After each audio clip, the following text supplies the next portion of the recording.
is Rick Martin. Rick Martin. Hi, this is Michael Emery with TVOI News, and we're down in Twin Falls, and I'm standing here with Rick Martin. How you doing, Rick? Great.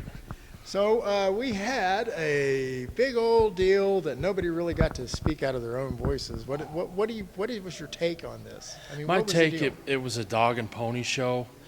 In my opinion, the whole panel was biased and rigged. So the moderator, Matt Christensen, the editor of the Times News, every editorial that he has written has been pro-refugee center, and every panelist had a vested interest in keeping this going.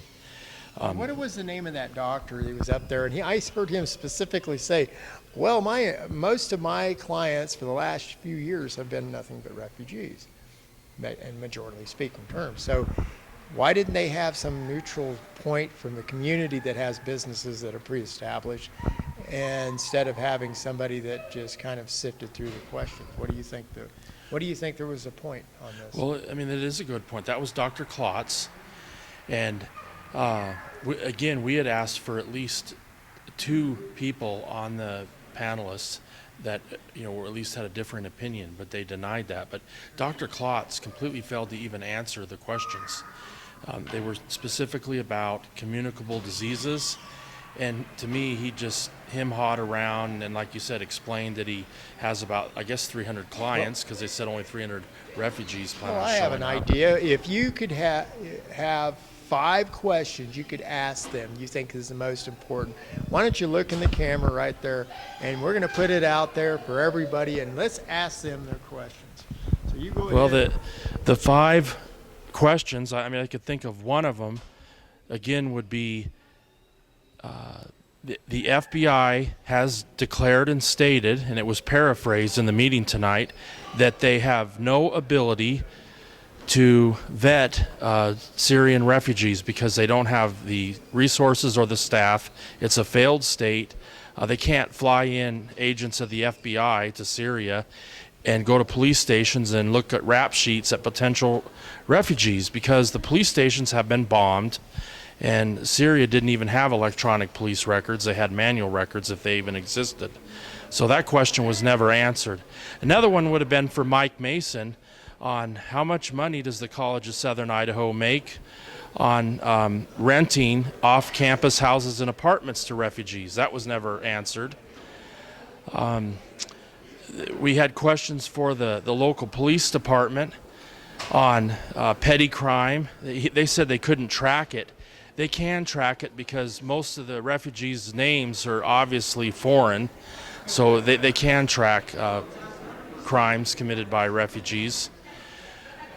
We also had questions for the State Department gentleman that was here, Mr. Bartlett, concerning the amount of money that they actually spend on the refugees locally. That was never answered. The school district, Mr. Dobbs, touched on that a little bit.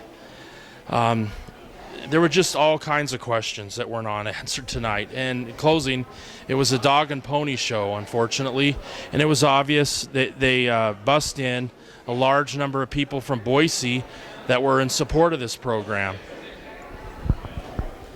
Well, I appreciate that. I was a little bit in the dark of how this was supposed to work, and from what I've always seen is that people should be able to answer the questions themselves. I've seen many people walk out in disgust. That's right. What do you think the solutions is right now? Where do we go from here? Well, we have this petition right here, and we are hitting the streets and going door to door to ask citizens to sign this petition. We hope to get about 4,000 signatures to put a measure on the ballot in May, giving citizens the chance to vote yes or no to ban refugee centers from our county. It is a serious safety and security concern, and is a serious financial concern. Our nation is over $18.4 trillion in debt. The money for this refugee program is being borrowed here locally.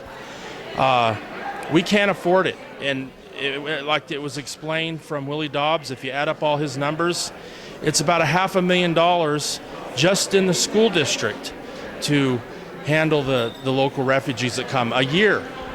So this is a serious problem. And also, we need to get our community college back on track. It was not founded to process refugees. It was founded to provide educational excellence to adults. Well, CSI has gotten off track. What I'm seeing is a lot of money is trading hands with nonprofit foundations. They're taking away the jobs from all the employees, from people that need jobs out here. And so even the employers, they get half of their pay that they give to them reimbursed back.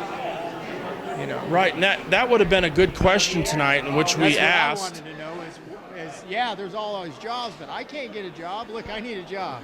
Well, what we wanted to ask, and we submitted a question was multiple times, is how long does CSI pay the entry-level wages for a refugee? How many months, years?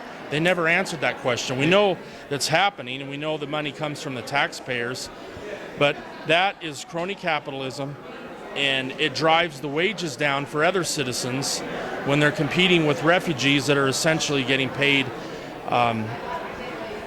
They're getting paid at a cost to nothing to the employer. Okay, well, I'd like to thank you. I'm going to have to cut it short. I only have so much time.